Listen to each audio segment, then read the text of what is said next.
नमस्कार मित्रों, आज हम देखने वाले हैं राहु। राहु का कर्क राशि में प्रवेश और केतु महाराज का मकर राशि में प्रवेश। ठीक है, क्या फल होगा इसका? अभी तक राहु महाराज सूर्य की राशि को, सिंह राशि को बैठे हुए थे और सिंह राशि होती है सत्ता की, सिंह राशि होती है राजा की, सरकार की। और इसीलिए इस 18 मास में, पिछले जो 18 मास थे उस समय में हमने देखा कि सरकार को बहुत सारी दिक्कतें आई। यहाँ ही नहीं, बहुत सारे देशों में सरकारों को बहुत सारी परेशानी आई, नई नई चीजें सरकार के सामने आई। टेररिज्म को, क्योंकि वो भी राहु के अंदर आता है, तो वहां पे भी कहीं ना कहीं चीजों को बाहर आया गया है और बहुत सारी हिंसा वगैरह भी हुई है। ये सारी चीजें कैसे होती है, क्या होगा आगे के समय में, वो देखने के लिए हम आज देखेंगे कि कर्क राशि में प्रवेश कर रहे हैं। राहु महाराज आ रहे हैं कर्क राशि में 18 अगस्त को। 18 अगस्त को कहीं तकरीबन सुबह 5 साढ़े 5 बजे भारतीय समय के अनुसार वो कर्क राशि में प्रवेश कर रहे हैं। अब उन्होंने शुक्रवार पसंद किया है। शुक्रवार उनका बहुत बेहतरीन वार होता है और जिस दिन राहु महाराज राशि प्रवेश कर रहे हैं उस दिन चंद्र मिथुन राशि में, और चंद्र का नक्षत्र उस दिन, मतलब उस दिन का नक्षत्र आद्रा नक्षत्र है। आद्रा नक्षत्र भी स्वयं राहु का ही है। उस हिसाब से राहु बहुत ज्यादा अच्छा एक्टिवेट होने वाला है इस वक्त पे। अब कर्क राशि क्या है? कर्क राशि भावनाओं की राशि है, संवेदनाओं की राशि है, सुख की राशि। आप काल पुरुष को मद्देनजर रखिए। काल पुरुष कहता है कि ये आपका सुख स्थान है। जमीन, मकान, वाहन, आपकी मानसिक शांति, माता, ये सारी चीजें कर्क राशि में आती है। और केतु महाराज 10वें मकर राशि में प्रवेश कर रहे हैं। 10वां भाव काल पुरुष का एक्टिवेट हो रहा है और 10वां भाव होता है कर्म स्थान। लोगों को, केतु एक ऐसा ग्रह है जो अपेक्षा के अनुसार फल नहीं देता है। उसके पास कोई इंद्रिय नहीं है। इसे हमारी सारी इंद्रियां इतने में है, इसके नीचे की जो बॉडी है वहां कोई इंद्रिया नहीं है। अगर आपकी ऊंचाई 6 फीट है तो उसमें से सिर्फ 1 फीट या 10 इंच ही राहु है। निचला जो शरीर का हिस्सा है वो 5 फुट तो पूरा केतु है। केतु के पास बहुत सारी चीजें हैं और उसका कोई फायदा नहीं, क्योंकि उसके पास कोई भी इंद्रिया नहीं है। और हम सब सुख, सब संवेदना अपनी इंद्रियों से भोगते हैं। सही बात। इसीलिए कोई इंद्रिया ना होने की वजह से केतु कोई फल नहीं दे सकता है।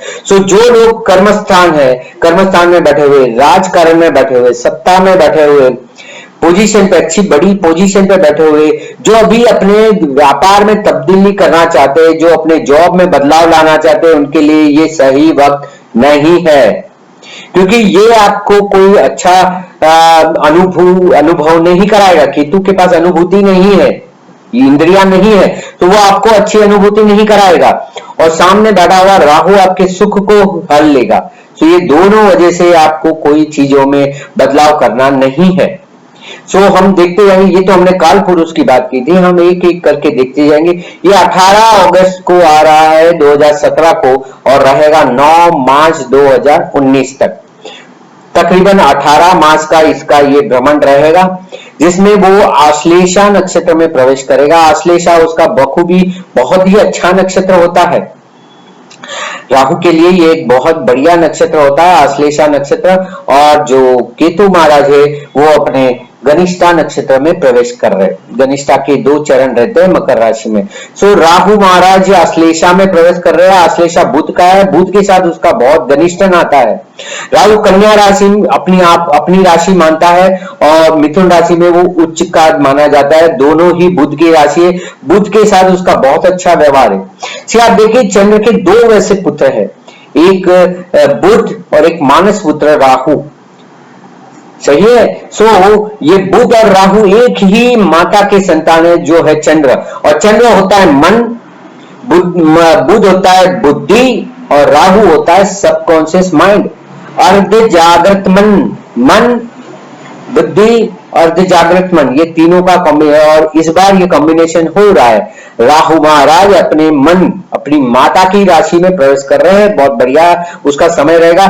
जो लोग धर्म से जुड़े हुए, आध्यात्मिकता से जुड़े हुए, जो योग वगैरह करते हैं, जो स्पिरिचुअल है, जो हीलर है, रेकी मास्टर है, प्राणिक हीलर है, हम सब ज्योतिष है, ये सभी के ऊपर तो राहु कार्य करता है, क्योंकि हमें सबकॉन्शियस माइंड से सारी चीजें कनेक्ट होती है। तो ये सारे लोगों को राहु बहुत अच्छा फल देगा, क्योंकि वो कर्क राशि में आ रहा है और कर्क राशि में वो बहुत अच्छा फल देता है। पर जो मानसिक तौर पे कमजोर है, उनके लिए ये वक्त अच्छा नहीं है। उनको ज्यादा डर लगेगा और उनको सबकॉन्शियस माइंड में तरह तरह के विचार आएंगे। सो उनके लिए ये एक अच्छा समय नहीं है। सो इस हिसाब से हम देखते हैं अब हर एक राशियों के लिए ये क्या क्या फल देने वाला है, उस हिसाब से हम देखेंगे कि किनको अच्छा किनको बुरा फल देगा। राहु बहुत अच्छा फल देता है जब वो तीसरे, छठे, 10वें और 11वें भाव में यदि कुंडली में बैठा हो, ये उपचय स्थान कहे जाते हैं। और या यदि राहु आपके इस भाव में भ्रमण करके आते हैं, सो ये भ्रमण करके आ रहा है वृषभ लग्न के लिए। वृषभ लग्न के लिए ये तीसरे भाव में आ रहा है, बहुत बढ़िया टाइम है, वो तो हम डिस्कस करेंगे वृषभ के टाइम पे। दूसरा है कुंभ लग्न के लिए, कुंभ राशि के लिए, कुंभ राशि और कुंभ लग्न के लिए ये छठे भाव में आ रहा है, बहुत बढ़िया। तुला लग्न के लिए है, ये तुला लग्न के लिए 10वें भाव में राहु आ रहा है, वो भी एक बहुत अच्छा फल देने वाला है। और एक है कन्या लग्नों के लिए, जिनके लिए ये 11वें भाव में आ रहा है। तो इस हिसाब से ये चारों लग्नों को बाकी लग्नों से बहुत ज्यादा विशेष फल देगा राहु। अब जब हम ट्रांजिट की बात करते हैं तो हम ट्रिपल ट्रांजिट की बात करते हैं। और ट्रिपल ट्रांजिट में पहला होता है चंद्र की कुंडली से देखा जाए, दूसरा होता है लग्न की कुंडली से देखा जाए, और तीसरा होता है ग्रह कहां स्वयं बैठा है वहां से देखा जाए। अगर ये तीनों तरीके से देखा जाए तो आपको पूर्ण फल मिलेगा। इसमें से कोई भी एक को नहीं देखा जाएगा। मैंने देखा है प्राय कि जो ज्योतिषाचार्य रहते हैं वो चंद्र कुंडली से देख लेते हैं या तो लग्न कुंडली से देख लेते हैं, पर वो कभी ये दरकार नहीं करते कि राहु से, राहु उस ग्रह से अभी का ग्रह कहां आया हुआ है। सो जो चंद्र कुंडली से फल पाएगा वो मानसिक फल होगा, लग्न कुंडली से जो फल पाएगा वो शारीरिक तौर पे होगा, और जो ग्रह से देखा जाएगा, जो ग्रह से ग्रह का होगा वो एक्चुअल और वो ओरिजिनल फल होगा, क्योंकि वो ओरिजिनल आपके स्वयं उस ग्रह को वो एक्टिवेट कर रहा है, जन्म के ग्रह को ही एक्टिवेट कर रहा है। तो ये बहुत बड़ा संयोग होता है। तो इसलिए इसको ज्यादा तौर पे देखा जाना चाहिए, जो लोग आम तौर पे छोड़ देते हैं देखना, पर ये बहुत इंपॉर्टेंट होता है, बहुत ही महत्वपूर्ण है ये। सो अब पहले हम शुरू करेंगे चंद्र राशि से और लग्न राशि से। ये दोनों फल मैं साथ में ही कहूंगा। जिनकी वो चंद्र की राशि वो समझे कि ये हमारी मानसिक तौर पे होने वाला है, और जिनकी वो लग्न की राशि है उनको ये चीजें शारीरिक तौर पे होने वाली है। सो इतना फर्क होता है मानसिक और शारीरिक के फल में, ठीक है। सो उस हिसाब से आपको देखना है कि आपको चंद्र कुंडली से हो रहा है कि लग्न कुंडली से हो रहा है, उस दोनों के हिसाब से आपको देखना है कि आपको क्या फल मिल रहा है। और जिनका चंद्र कुंडली और लग्न कुंडली एक है, जिनके चंद्र और लग्न में ही चंद्र बैठा है, उनके लिए तो बहुत बढ़िया है, उनको तो दोनों फल साथ में मिलने वाले हैं। तो आइए देखते हैं हर एक लग्नों के लिए ये क्या फल देने वाला है। सो शुरू करते हैं मेष लग्न से। और मेष हमने काल पुरुष के समय ही डिस्कस कर लिया कि भाई इन लोगों के चौथे भाव में राहु आ रहा है और 10वें भाव में केतु आ रहा है। राहु या केतु या कोई भी ग्रह गोचर में जब आता है तो अपने से त्रिकोण भाव को भी एक्टिवेट करता है। अब इसकी त्रिकोण में आएगा 8वां भाव और 12वां भाव। चौथे भाव में राहु है, चौथे भाव में राहु होने से इस वक्त पे आपको कोई बदलाव घर में नहीं करना है। आपको अगर घर बदली करना है तो बहुत संभाल के कीजिए। यदि घर बदली करते तो ठीक है, नहीं तो घर में कुछ ना कुछ बदलाव कीजिए, रिपेयरिंग कीजिए, तभी आपको सुख मिलेगा। अगर आपके घर में कहीं दरारें हैं, कहीं टूटा फूटा है, दरवाजे, कोने, खिड़कियां ये सब टूटी फूटी है तो कर लीजिए। वास्तु में दरारों का कारण हम राहु को मानते हैं। जिनका राहु बहुत पावरफुल होता है उनके घर में दरारें बहुत होती है या लीकेज के प्रॉब्लम बहुत होता है। कितना भी कर ले वो लीकेज रहते ही रहते, चाहे छत से गले, चाहे दीवारों से गले या कहीं से गले। आपकी पाइपलाइन जो होती है घर की जो पाइपलाइन होती बाहर की, जहां से पानी या कचरा कूड़ा जाता है, वो सारी पाइपलाइन, गटर लाइन, ये सब राहु के अंतर्गत आती है। सो इन सब चीजों को, नाली को, ये सब चीजों को रिपेयर कराइए, तब जाके आपको सुख मिलेगा। क्योंकि सुख स्थान में राहु आया हुआ है, वो सुख चैन नहीं लेने देगा। जमीन, मकान, वाहन, ये सब चीजों में अगर बदलाव लाते हैं तो बहुत बढ़िया समय है। यदि घर परिवर्तन करते हैं तो संभाल के कीजिए इस समय पे, वो भी आपके लिए अच्छा फल देगा। तो वो आपको ध्यान से करना पड़ेगा। और या आप जिस घर में रहते हैं वहां कुछ ना कुछ रिपेयरिंग और रिनोवेशन करा लीजिए। अगर चंद्र कुंडली से आ रहा है तो मानसिक तौर पे ये सारी चीजें असर करेगी, और लग्न कुंडली से आ रहे तो आपको वाकई में ही करना पड़ेगा इस चीजों को।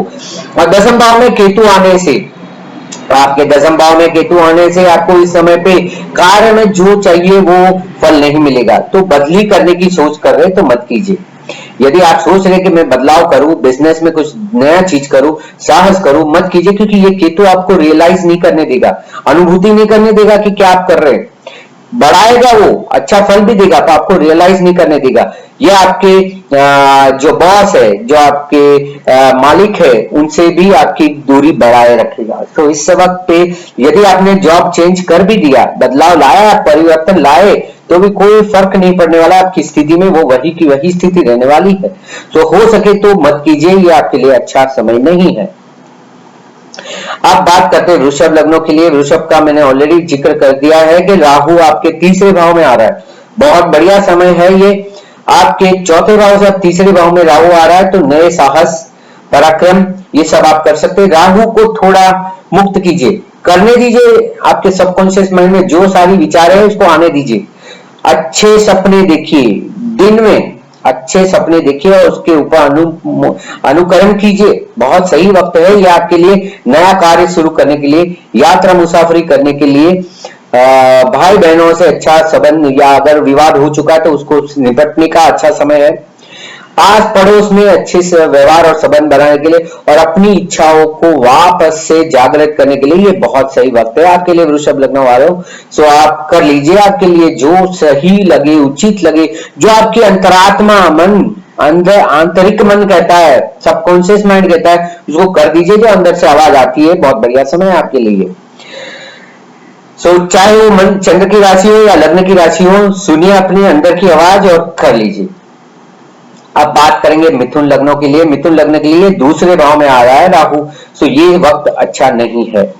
यदि आप कोई आर्थिक व्यवहार करना चाहते तो रुक जाइए, यहाँ नुकसान होने के पूरे संभावना है। यदि संबंधों में अगर आप कोई चीजें नहीं करना चाहते, नए संबंध बांधना चाहते तो भी रुकिए। आपको इस वक्त पे मौन ज्यादा से ज्यादा वक्त रहना है, चाहे आप मिथुन लग्न वाले हो या मिथुन राशि वाले, क्योंकि राहु महाराज आपके दूसरे भाव में बैठा है। आप बोलेंगे कुछ और सामने वाला उसका अर्थ कोई और ले लेगा, क्योंकि 8 भाव में केतु है, वो कहीं ना कहीं से भय निर्माण कर देगा। सो बोलने में और व्यवहार में बहुत ध्यान रखिए, वाणी वर्तन में बहुत ध्यान रखिए। आपके ऊपर किसी की निगरानी है और कोई आपको बराबर से गौर कर रहा है और शायद आपकी त्रुटियां को ढूंढ रहा है। सो आप बोलना कुछ चाहेंगे, ये बोलवा कुछ और देगा और उसकी वजह से विवाद हो सकता है। तो बोलने में संयम रखिए और ज्यादा हो सके तो मौन रहिए, ये आपके लिए बहुत बढ़िया होगा। सो बोलने में, पैसा के व्यवहार में और आपके संबंधों में आपको इस वक्त थोड़ी शांति बरकरार रखनी है। कोई उत्तेजना नहीं करनी है, कितने भी विचार आए आपको शांति से इस समय को पार करना है। कोई भी नया जोखिम नहीं लेना है, बोलने का, पैसे का या व्यवहार का, किसी भी तरह का आपको यहाँ पे लेना नहीं है जोखिम। अब बात करेंगे कर्क लग्न वाले की। कर्क लग्न के लिए ये लग्न में आ रहा है, ये आपको भयभीत कर सकता है। अपनी राशि में है, अपनी माता की राशि में आया हुआ है, तो लग्न में भी आया हुआ है, लग्न में चंद्र की राशि में आया हुआ है। इसलिए मानसिक तौर पे और शारीरिक तौर पे आपको बहुत उस्काएगा, बहुत उस्केरनी करेगा। ये कर लो, वो कर लो, ऐसा कर लो, वैसा कर लो, पर सामने रिजल्ट ड्राई आपको खड़ा करेगा, भगाएगा, पर सामने कोई सामने रहेगा ही नहीं, क्योंकि सामने के भाव में तो केतु बैठा हुआ है। ये आपके 5वें और 9वें भाव को एक्टिवेट कर रहा है, इसलिए आपका अगला पिछला सारा हिसाब कर रहा है, ये बाहर निकल रहा है। सो बहुत सावचेत रहिए। और लग्न में से पास हो रहा है तो शारीरिक कष्ट भी आ सकते हैं, कोई नई बीमारी को भी आप आमंत्रित कर सकते हैं। तो बहुत ध्यान रखना है आपको इस वक्त पे। कोई नया चीज खान पान का नहीं बदलना है। कोई अगर आपको पहले से ही रोग वगैरह है तो उसमें ध्यान रखना है और उसका सही तौर पे इलाज करना है। अपनी शारीरिक शक्तियों को बनाए रखिए, ज्यादातर करके एक्साइट मत होइए और एक्साइट मत होइए और साथ साथ में दूसरों के कहने पे मत आ जाइए, ये आपको नुकसान कर सकता है। आप देखेंगे सिंह लग्नों के लिए, सिंह लग्न वालों के लिए ये 12वां है। अब तक आपके लग्न में चल रहा था राहु, अब ये 12वें में गया है। जो चीजें आपने की है सिंह राशि के भ्रमण दरमियान, जो चीजें की है, ये सारी चीजें अब कुछ ना कुछ फल खराब देगी। सिर्फ 12वां राहु में कहता हूं, जिनकी कुंडली में भी 12वां राहु होता है या गोचर में आया हुआ 12वां राहु होता है, तो कुदरत 12th house is a house of nature, is a house of God, which major it's a house of God. So कुदरत आपको कहीं ना कहीं उसका रिवॉर्ड देगी। और आपने जो चीज गलत की है, पहले भाव में राहु रहते वक्त जो गलत डिसीजन लिए, मन वचन और काया से जो कुछ भी गलत किया है, उस सारा का विपरीत परिणाम भुगतने का ये समय है।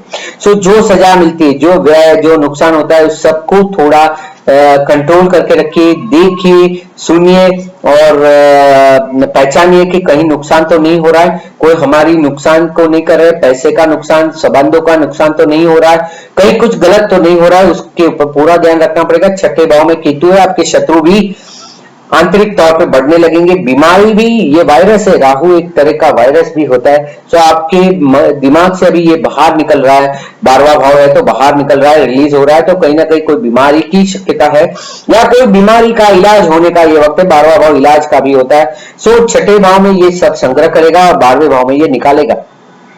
सो इसलिए सिंह लग्न वाले या सिंह राशि वाले बहुत संभाल के चलिए, 12वां राहु है, आपको कोई नया जोखिम नहीं उठाना है और शांति से चलना है।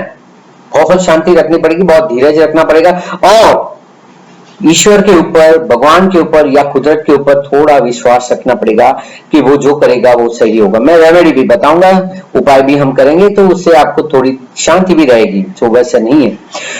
फिर हम बात करेंगे कन्या लग्नों के लिए। अब कन्या लग्न वालों के लिए 11वां हो रहा है, मैंने पहले ही बता दिया कि इनके लिए तो बहुत चांदी चांदी है। अब तक उनके 12वें में चल रहा था राहु, अब ये 11वें में आया। जो नुकसान हो चुका है वो तो ठीक है, उसको तो भरपाई नहीं करेगा, पर नया मुनाफा करवा देगा। ये नए लाभ, नए मित्र, जो शत्रु हो चुके थे उनमें से कई लोग आपको अब सपोर्ट करने लगेंगे। मित्र बनने का बहुत अच्छा चांस है इस समय पे, मित्रों से लाभ लेने का समय, अनअपेक्षित लाभ मिलने का योग है। बिकॉज 11वां भाव आपका अपेक्षित लाभ का है, तो कोई भी लाभ जो आपने अभी तक नहीं सोचा वो अचानक से आ सकता है, क्योंकि राहु कभी भी फल देता है तो अचानक से देता है। तो अचानक से आपको कोई लाभ हो सकता है, आपको आपके कार्य क्षेत्र में अलग से मुनाफा या तो इजाफा हो सकता है, मित्रों से सहायता और आपकी बहुत सारी इच्छाएं पूर्ति हो सकती है। केतु पंचम भाव में बैठा है, इसलिए वो पंचम भाव को, आपके पुण्य को इफेक्ट नहीं करेगा, पर आपके लाभ को वो जरूर फायदा देगा। सो 11वां राहु है, मजा कीजिए, आपके लिए बहुत बढ़िया टाइम है। अब बात करेंगे तुला के लिए भी हम बात कर चुके कि तुला वालों के लिए 10वें भाव में राहु आ रहा है और 14वें भाव में केतु आ रहा है। अब क्या है कि 10वें भाव में आ रहा है, ये मेष के विपरीत है। मेष को 4थे में राहु है, 10वें में केतु था, यहाँ इनके लिए 10वें में राहु है। यहाँ जो करना है वो करे, अपने आप को जिस पोजीशन में लिफ्ट करना है करे, उच्च पद के लिए कीजिए, पैसा भी बढ़ेगा क्योंकि 2nd हाउस 6th हाउस भी एक्टिवेट हो रहा है 10वें भाव के साथ। मैंने ट्रायंगल के टाइम बता दिया है आपको। सो ये आपको पद में भी उन्नति देगा, आर्थिक भी उन्नति देगा और आपको नौकरी में भी बढ़ोतरी देगा।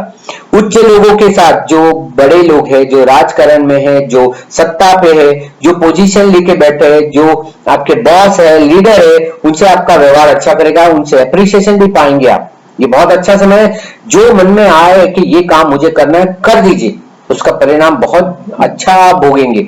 सो इसलिए ये एक अच्छा समय है कि आपके लिए कि आप कोई भी नया क्षेत्र, नया कार्य करना चाहते हैं तो या मानसिक तौर पे चंद्र की राशि है तो तैयार होइए, कर दीजिए। और अगर लग्न है आपका तो शारीरिक तौर पे एक्चुअली कर दीजिए, उस घटना को आकार दे दीजिए। सो ये आपके लिए बहुत सही रहेगा। सो इस हिसाब से आपको ये बहुत ही अच्छा फल देगा, ये तुला लग्नों के लिए 10वें भाव। आप देखते हैं वृश्चिक लग्न और वृश्चिक राशि के लिए ये 9वें भाव में जा रहा है, ये अच्छा नहीं होता। यदि आप प्रदेश भ्रमण की कोशिश कर रहे हैं, प्रदेश में स्थायी होने की कोशिश कर रहे हैं, थोड़े वक्त के लिए रुक जाइए, ये अच्छा वक्त नहीं है। वहां जाके कोई दिक्कत हो सकती है, क्योंकि तीसरे भाव में केतु भी शॉर्ट ट्रैवलिंग में प्रॉब्लम देता है कि साहस को फायदा नहीं देता, और 9वें भाव में राहु बैठा है, वो आपको प्रदेश से हानि पहुंचा सकता है।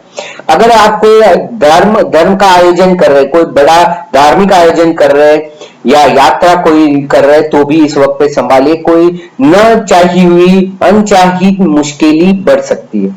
सो ये वृश्चिक वालों के लिए एक अच्छा समय नहीं है। वैसे आप 7.5 के आखिरी दौर से गुजर रहे हैं, मानसिक शारीरिक तबक्का आपका चला गया, अब ये आखिरी तबक्का है जो आर्थिक होता है, तो इसलिए इस समय में संभालिए, कहीं ना कहीं कोई गलत डिसीजन ना हो जाए। लंबे मुसाफरी पे जा रहे तो बहुत संभाल के जाइए, विदेश भ्रमण कर रहे तो बहुत संभाल के कीजिए, ये अच्छा वक्त नहीं है। जिस कल्पना से आप जा रहे हैं उस कल्पना को साकार नहीं होने देगा, ये कहीं ना कहीं विपत्ति डाल देगा। आप बात करेंगे धनु के लिए, धनु राशि और धनु लग्नों के लिए बात करेंगे। धनु राशि और धनु लग्नों के लिए ये 8वें भाव से राहु पास हो रहा है। 8वें भाव में राहु ना शुभ फल देता है ना अशुभ फल देता है, ये उसका न्यूट्रल हाउस है, क्योंकि 8वां भाव रहस्य का है और राहु खुद रहस्य को जागृत करता है। सो इसलिए ये 8वां राहु दोनों के लिए परस्पर बहुत अच्छा है, माइनस माइनस प्लस हो जाता है। अशुभ भाव अशुभ ग्रह करके ये शुभ फल देता है, ये 12वें और 4थे भाव को भी जागृत करेगा, इसलिए इस वक्त पे थोड़ा भय रहेगा, थोड़े व्यवहार में संभालना पड़ेगा, थोड़ी आर्थिक चीजें के लिए संभालना पड़ेगा, क्योंकि दूसरे भाव से केतु पास हो रहा है। आपके बोलने में भी आपको अचरज होगी या तो अड़चन होगी, बोल नहीं पाएंगे, राहु बुलवा देता है, केतु चुप रखवाता है। तो जहां जरूरत होगी वहां पे भी आप चुप रहने से शायद आपके व्यवहार में कुछ तकलीफें आ सकती है, पैसे में तकलीफ आ सकती है, और कहीं ना कहीं कुछ डर भी पैदा हो सकता है। पर ये डरने की बात नहीं है, ये आपको कुछ नए आयाम में या नई दुनिया में ले जाना चाहता है। 12वां भाव भी दुनिया होता है, नेचर होता है, और 4था भाव भी, तो आपको सुख की प्राप्ति भी करा सकता है। अगर इस वक्त पे लिया हुआ कोई निर्णय होगा वो आपको आगे चल के फायदा ही देगा। सो धनु राशि वाले या धनु लग्न वाले चिंतित ना हो, भयभीत मत हो, भय लगेगा पर डर का मंत्र कर लीजिए, आप महामृत्युंजय का मंत्र कर लीजिए, आपको बहुत राहत होगी। और हमारे इसमें कहा है कि डर के आगे जीत है, सो डरिए मत और आगे बढ़िए। नए नए आयामों में नए नए चीजों में आपका इन्वॉल्वमेंट होगा, जब जो कभी नहीं की होगी, तब कर लीजिए, इससे कोई खतरा नहीं है आपके लिए, अच्छा समय।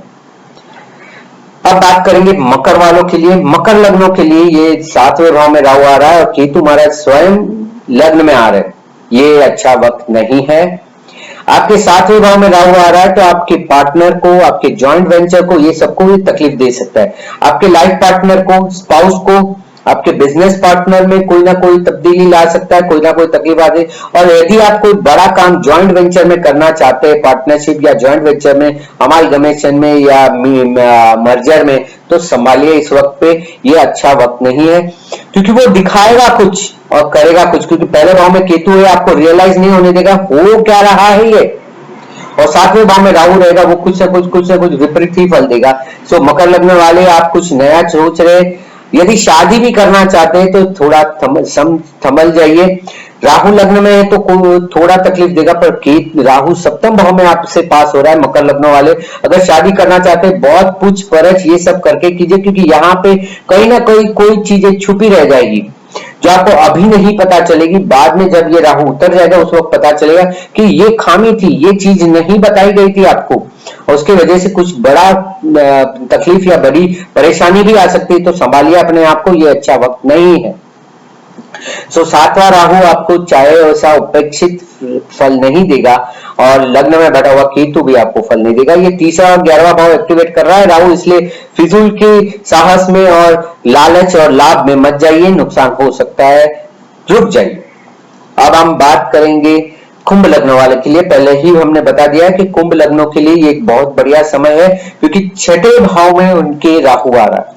6ठे भाव में राहु है तो अपने आप शत्रुओं का नाश हो जाएगा। जो अभी तक आपके 7वें भाव में आपको परेशान कर रहे थे, नुकसान कर रहे थे, वो सारे अब 6ठे भाव में राहु आने से आप उनके ऊपर काबू कर सकते।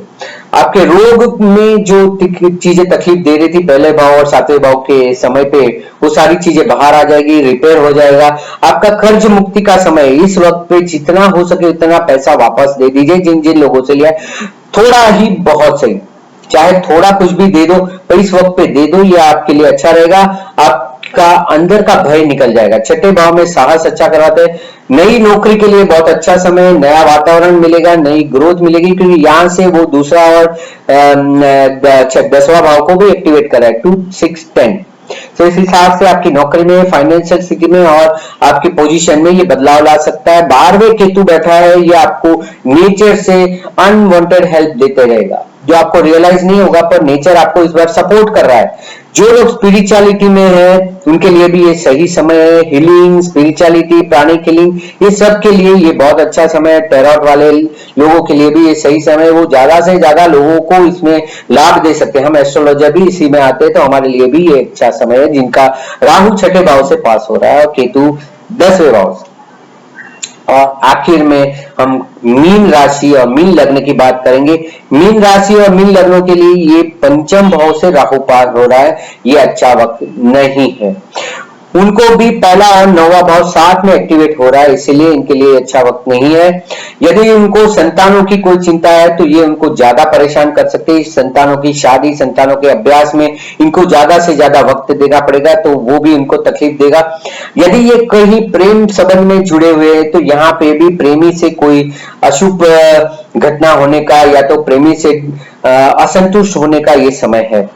अगर आप उच्च अभ्यास में, तो इस 1.5 साल में ज्यादा से ज्यादा मेहनत करनी पड़ेगी इच्छित फल प्राप्त करने के लिए, तो ये भी एक आपके लिए अच्छा नहीं है, बहुत ज्यादा मेहनत करवाएगा। और आपका खुद का जो संचित कर्म का पुण्य जमा है, उस पुण्य को इस वक्त पे वो फल देने नहीं देगा। राहु एक तरह की छाया है, वो शेडो डाल देता है, ताकि उस भाव में से कोई चीजें नई नहीं निकलती है, पर पुरानी नहीं निकलती तो आपको नया करना पड़ता है। सो इसलिए नए नए कर्म बनाइए, रिलीजियस बनिए, धार्मिक कीजिए, लोगों को सहायता कीजिए, खान पान ये सब राहु में आता है। मैं उपाय के समय पे बताऊंगा कि क्या करना चाहिए और जिससे आपको राहु अच्छे से अच्छा फल दे पाए। सो मीन लग्न वाले आपके लिए भी ये अच्छा वक्त नहीं है। केतु जो आपके 11वें भाव में बैठा है, वो आपको अपेक्षित फल नहीं देगा। जिस चीजों में लाभ सोच रहे उस चीजों में से लाभ नहीं मिलेगा, तो इससे अच्छा है कि शांति से रहिए। ज्यादा इस समय पे उथल पथल मत कीजिए, जो चल रहा है उसको चलने दीजिए, ठीक है। तो ये आपके लिए है। अब यहाँ पे हमने 12 लग्न और 12 राशियां देख ली कि किनको मानसिक तौर पे और किनको शारीरिक तौर पे फल मिलने वाला। अब हम देखेंगे कि आपकी जन्म के राहु से अभी राहु कहां जा रहा है। आगे कर्क राशि में आ रहा है, तो जिनका मेष, कर्क, मकर और तुला में है ऑलरेडी राहु, अगर यदि आपका राहु मेष, कर्क, तुला और मकर में, तो आपके केंद्र से राहु पास हो रहा है।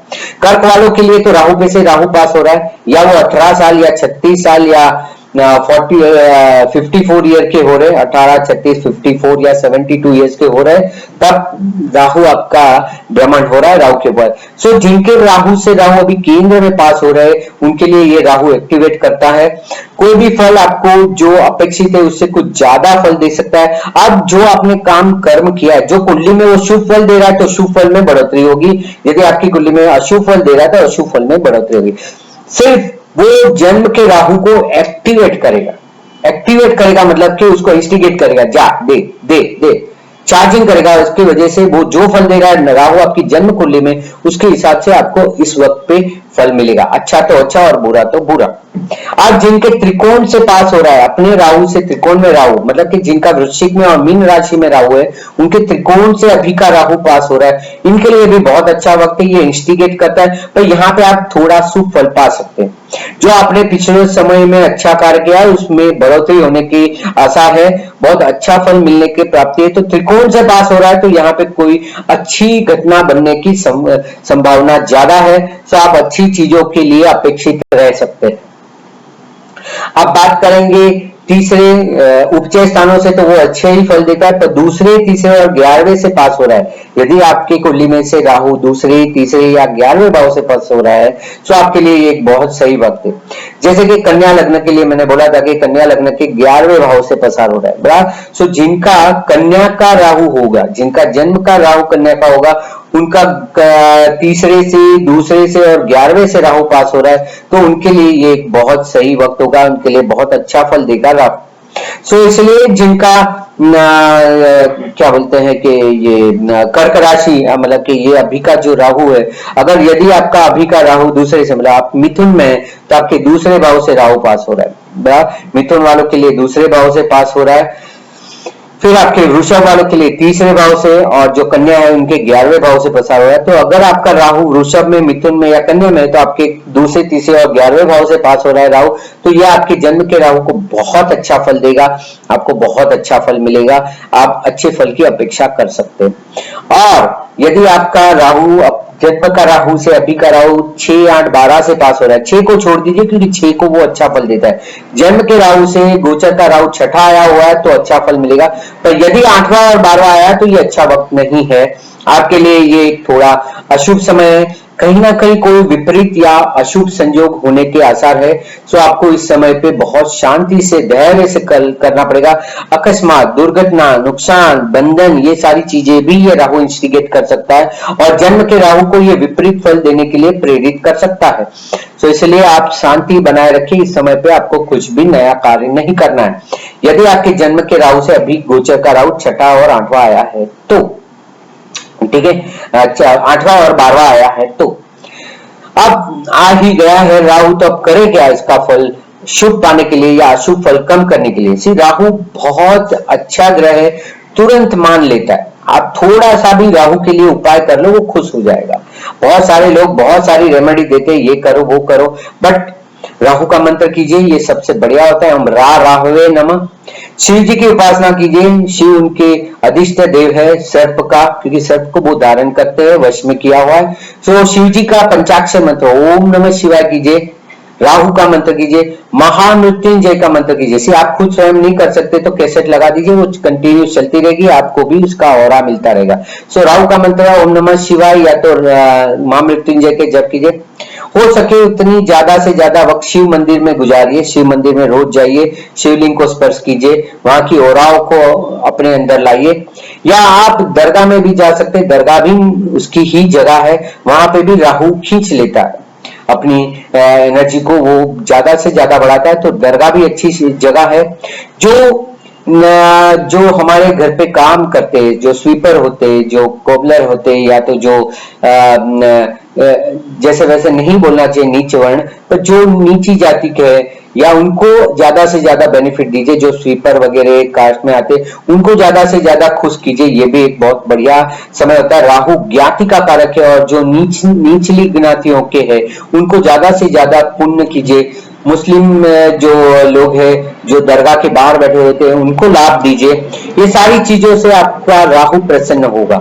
शनि के लिए हम हमारे हिंदू बेगर्स को देते, क्योंकि वो बेगर्स शनि में आते और मुस्लिम राहु में आते, तो उनको आप जितना ज्यादा से ज्यादा दान पुण्य करेंगे उससे आपको फायदा मिलेगा। तो ये सारी चीजों से, और होता है समंदर का किनारा राहु में आता है, इसलिए वो एक खींचाव लाता है, वो हमारे अंदर की नेगेटिव चीजों को खींच लेता है। जो नमक होता है, घर में हर जगह पे नमक रखिए, ये भी एक अच्छा रेमेडी है, उससे भी राहु का एब्सॉर्ब हो जाता है। या फिटकरी रखिए, या फिर आप कैम्फर रखिए, तीनों चीजें नेगेटिव एनर्जी को एब्सॉर्ब कर लेते हैं। चाहे कैम्फर, कपूर रखिए, या फिटकरी रखिए, या तो नमक रखिए, सेंधा नमक या सादा नमक कुछ भी रख सकते हैं, इससे भी आपको अच्छा रेमेडी मिलेगा।